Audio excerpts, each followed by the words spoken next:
Hello everybody and welcome back to Kerbal Space Program, where last episode we launched this thing into a exit. Well, actually it was coasting towards a transit to Duna when we realized we were running out of food on the base, and then we had to do a bit of a Kraken fight.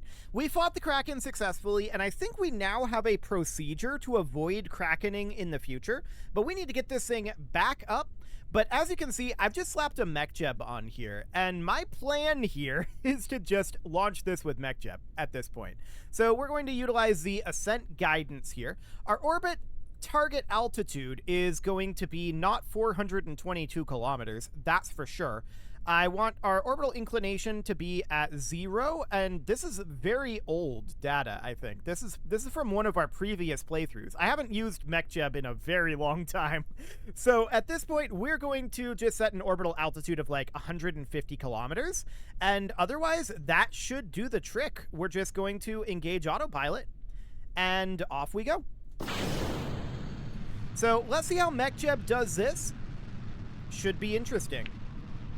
We're in vertical ascent right now,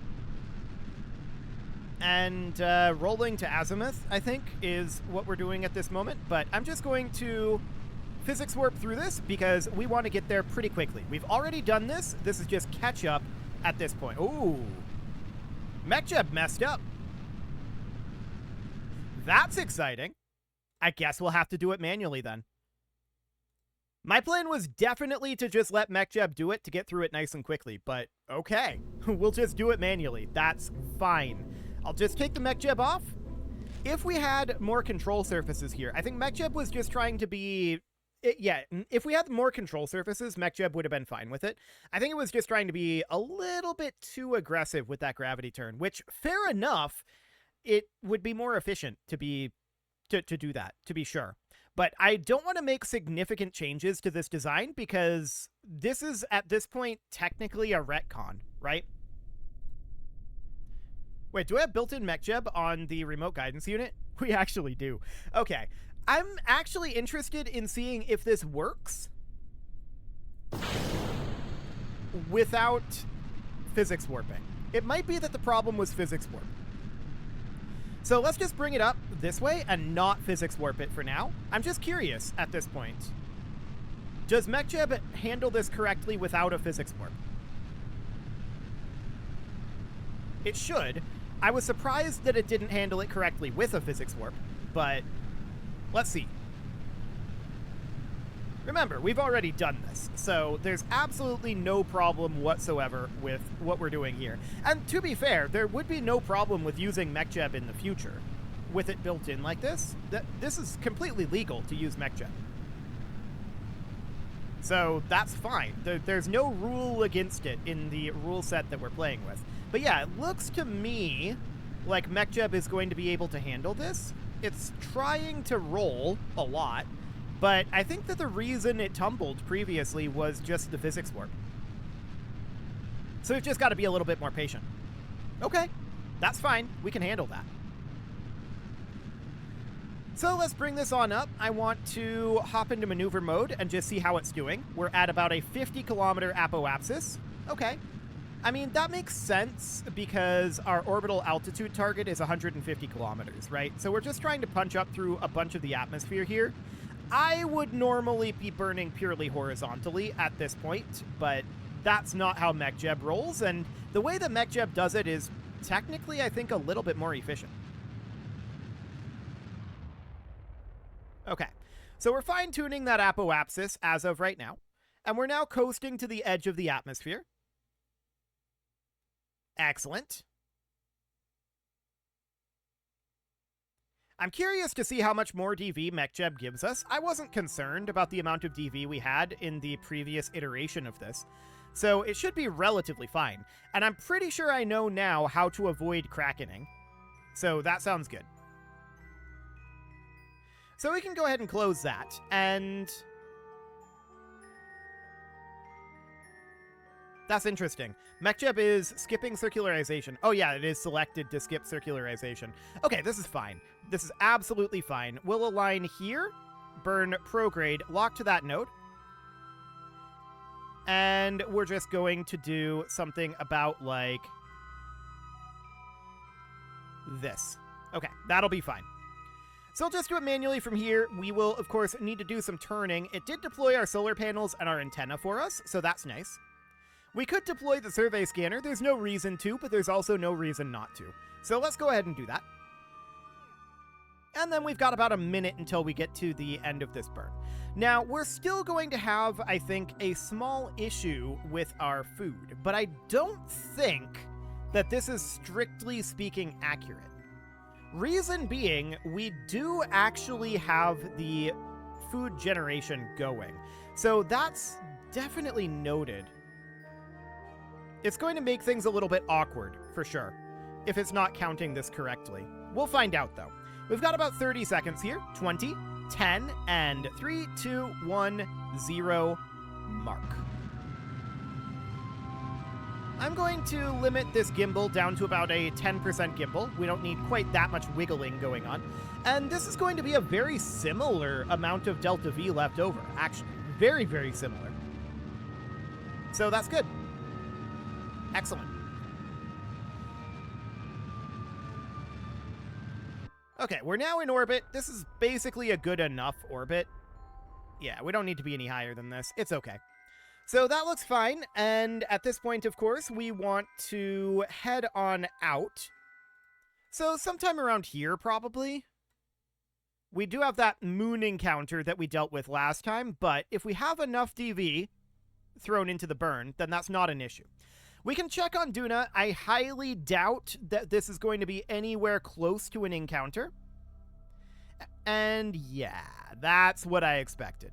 We know that this launch timing is non-great, right?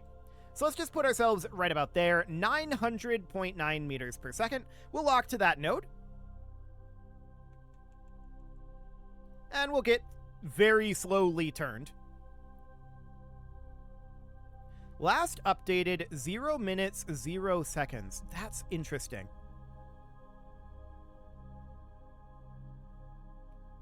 What does this R button do?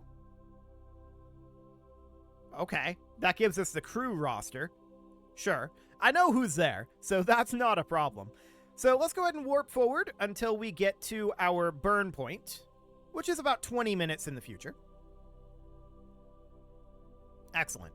So yeah, I think that this is not properly updating. I think this is just going based on regular drain rates and is assuming that we're not, like, rebuilding things. Although the oxygen might not be going down. Yeah, I think the oxygen is going down as well. And the electricity? We'll keep an eye on that. I think this is not a reliable thing at this point. We'll find out. So 40 seconds, 30, 20, 10, and 7, 6, 5, 4, 3, 2, 1, 0, mark.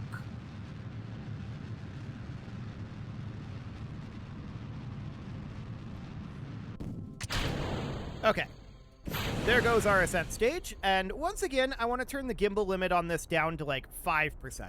We don't need much gimbal on this at all. So that looks great, and off we go. Okay, 11.4 meters per second. We'll just bring this right on down. This is good enough. We'll put it in kill rot. So now what we need to do is we need to warp out of this system, and I'm going to be watching this electricity remaining. We know that there's solar panels, and a lot of them, and we shouldn't have any power issues at the colony at this time. So we're seeing that this is not changing. So it's clearly taking that into account.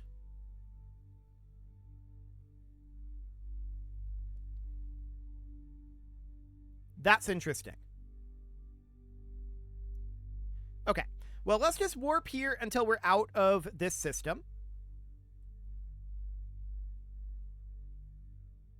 Now the electricity is going down. Now it's going back up. Okay, so it clearly is taking that into account then. The food is going down, though, and we know that when we went there, the food was going up. Now, the water going down isn't necessarily surprising. We know we have a potential water issue. And if we have to rehydrate the Kerbals, we can do that. That's not that big of a deal. So we're at a 0.1 degree inclination here, and this is a little bit different than where we were previously. This is because of the MechJeb launch. We can fix that, just like that, 7 meters per second, or we could just bring it up a little bit more. Ooh, that's very sensitive. That is very sensitive. It's like 9.5 meters per second. Okay, sounds good. We'll align to that. And then we are going to warp to this maneuver.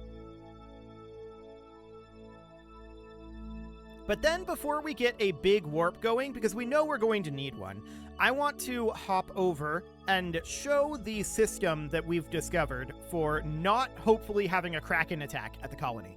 So note the hopefully. 30 seconds, 20, 10, and 4, 3. I'm going to burn now because we're not going to throttle up very high. This is a very minute burn. So that'll do the trick. We'll put this in kill rot, and then we know that our burn was going to be like over here or something like that. It was, yeah, it was after an orbit, and it was like up here actually, if I remember correctly. Yeah, about there. So then we can come in here and we can dial this in, because we know that we want to have this be inward quite a lot, and we want to put this in a polar orbit. So we can just lift it up a smidge like that, and then bring it in to be something like this. We can definitely dial that in terms of the height of it. But we can also have this somewhat high up. It doesn't have to be super, super low. So I'm thinking maybe like 500,000. Something about like a little bit further. Yeah, something about like this. That'll be a decent polar orbit for us. So that's set up there. Now I'm going to come in here and I'm going to make a save like this. And I'm going to actually name this quick save. This is going to be the survey satellite. And then we're going to call this the transfer warp. Sure. That'll do. So we're going to save that. And now if we load that save, it should show up right here. Okay, beautiful. So now hopefully we won't lose that quick save the way we did previously. And we need to head back to the tracking station, because we need to go not to the colony, but to the sky crane that is next to the colony. Apparently that is the way that we don't have a Kraken. So what we do is we don't go here. Instead we go here to the Duna core module probe. This is a sky crane that is just chilling right next to it. And note that I have not turned on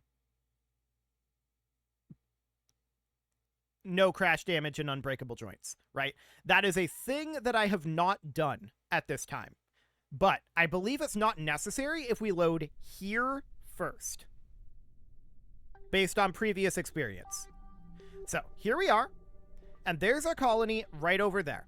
No explosions occurred. We switch to it. Well, okay.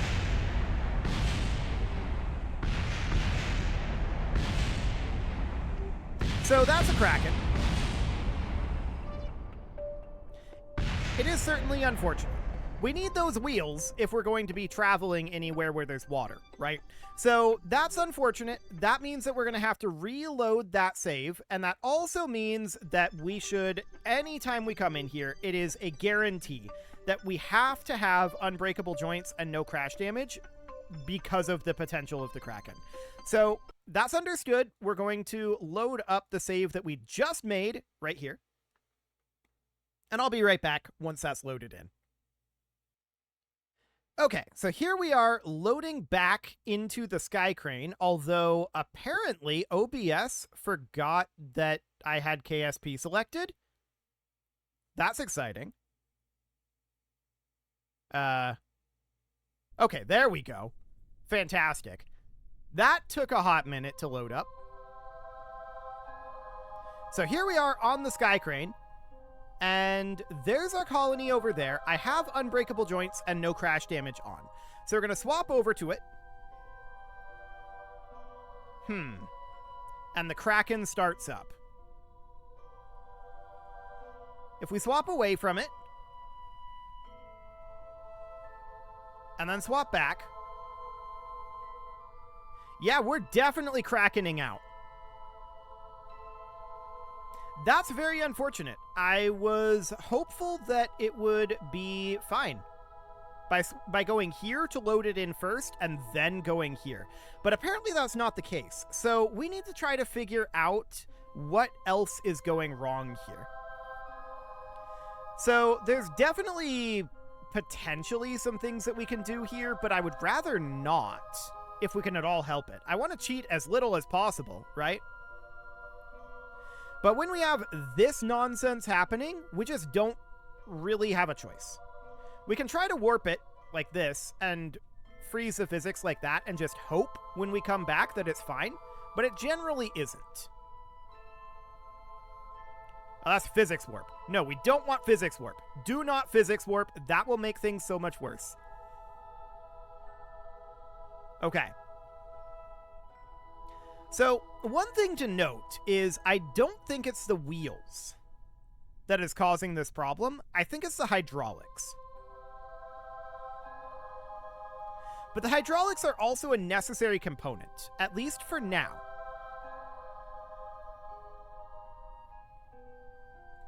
What happens if we turn Smart ASS off, freeze the physics, and then rerun it?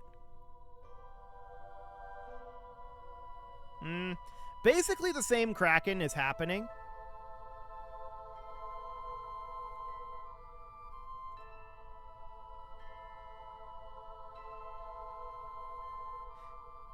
Yeah, it's basically the same Kraken. We also can't save here, which is mildly problematic. Or at least we can't while there's a Kraken occurring. So that's understood. If we hop back over here, we can see that essentially kills the physics. And that's absolutely understood. So back over here, and then that starts Krakening again. So one thing we can definitely do is we can just run the clock here. Actually, this Kraken isn't so bad right now. But we can see this amount of food is... No, not physics warp. I want to time warp. I really don't like that it automatically physics warps if we're not eligible for time warp. Okay, that's a time warp. That's what I wanted. So you can see that this food is currently at a negative number, which means it's going up, right?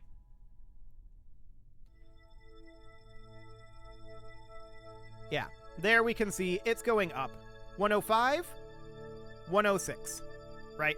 So it's very, very slightly increasing our amount of food.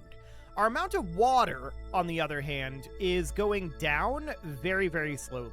So I think that we should be fine on food, in theory. So let's hop back to the Space Center. We're moving over the surface right now. We need to find a point where we're not technically moving during this Kraken. Oof. Our best bet is to just do that. There we go. Now we hop back to the Space Center. So, with our food going up and our water very slightly going down, what we need, of course, is a source of water. Once we have a source of water, we'll have everything else that we need. So I think Jeb and Bob being rehydrated is fine.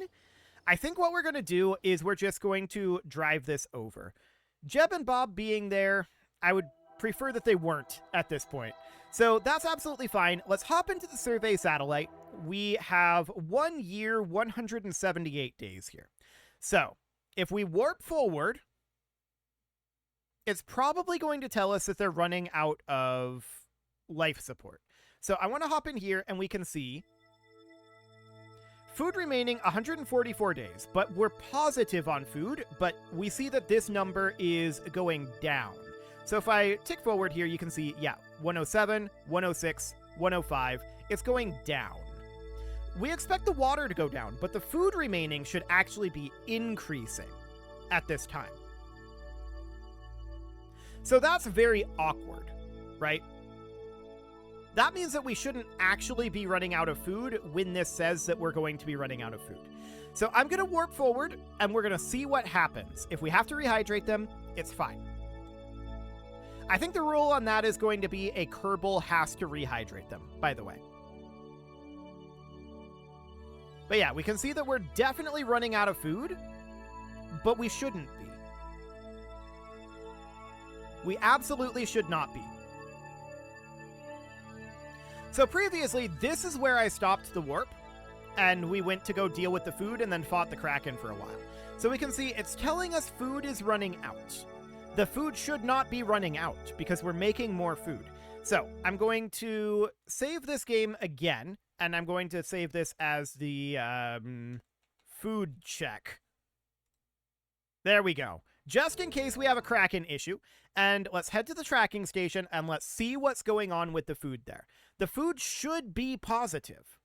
We might have to do our warping at the location for now. So let's see what we've got here. So we're going to hop into the Duna core module probe, which is right here, and hope that it doesn't Kraken, but it probably will. But the real issue here is food, right? At this point, we need to determine what's going on with our food. It seems like we're not generating food from the farm when we're not at the location. And if that's the case, that's going to be not the worst thing going forward. We'll just have to know it, right? We can plan for that, and we're not going to have that many parts actually come from Kerbin anyway from here. So that's okay. Most of our parts are going to be built here, but that, of course, means we got to deal with the Kraken. So the Kraken is a significant problem, but only until we get to a place where there's water. But here's what I want to check right now. What's going on with that food? 149 out of 242. Okay, so it's making the food. It's just not updating here. This is unreliable, at least on the food. That's good to know. Okay, so we're going to hop out of there, and we're going to head back to the tracking station. So that means that our food being unreliable means that we shouldn't actually have them run out of food. We will see if they do. But they shouldn't actually run out of food. It's making the food. It's just not updating the window. So the question is, if it's not loaded in and it's not updating the add-on, the mod, right? The question becomes, is the mod just going to kill our Kerbals, even though they have food? If that's the case, then that's a bug, and I'll just teleport them back, to be honest. So we'll see. We will see. So we need to, of course, align to this node, and this is going to be in 1 year and 60 days. Okay, there we go. I was just slightly confused at what I was seeing, but no, it's all good. It is all good. So 1 year, 60 days, we're going to warp on forward here. Now that we know that this is fairly unreliable, we should be fine to get there. The real concern is that water. I think that this water number is maybe quasi-accurate-ish, but it doesn't seem to be fully accurate. So we're just going to warp through, and we're going to see if it kills our Kerbals, because it should not at this time. We do have a finite amount of water. That's absolutely the case. But if our Kerbals starve here, that's a bug. We have determined that for a fact. So that seems good. It's telling us food is running out, but it's not. It's now telling us food depleted, and it put us in negative food. Okay. The real potential problem here, of course, is the water remaining. Oxygen I'm not that concerned about, hypothetically. So, we're just going to finish up this warp here. We'll have enough time, and then we'll go check that once more. But it is about time to put a cut in here, so I'm going to go ahead and do that, and next episode, we are going to check in on them and see what they've got remaining in terms of life support. It should be fine, in theory. With the possible exception of water. We'll find out. You can leave your offerings to the engagement gods in the form of likes, comments, subscribes, and bell ringings, and a very special thank you to all of the channel members for making this video possible, including ALS Gamer, Dark Horse, Ethan Feldman, Upper Cumberland Gamers. Actually, hang on. Wait. I'm receiving a report here that they died of starvation. That's interesting. Again, they shouldn't have. They should have run out of water before they ran out of anything else. We'll teleport them back. That is clearly a bug. As I was saying, you can leave your offerings to the engagement gods in the form of likes, comments, subscribes, and bell ringings, and a very special thank you to all of the channel members for making this video possible, including ALS Gamer, Dark Horse, Ethan Feldman, Upper Cumberland Gamers, Nick Smarty, Dimitri H, Punching the Microphone, The Lounge STL, Rornaz, and all the rest. And of course, you. Thank you for watching. If you'd like to support the channel, you can click the join button down below the video, and as always, I will see you all next time.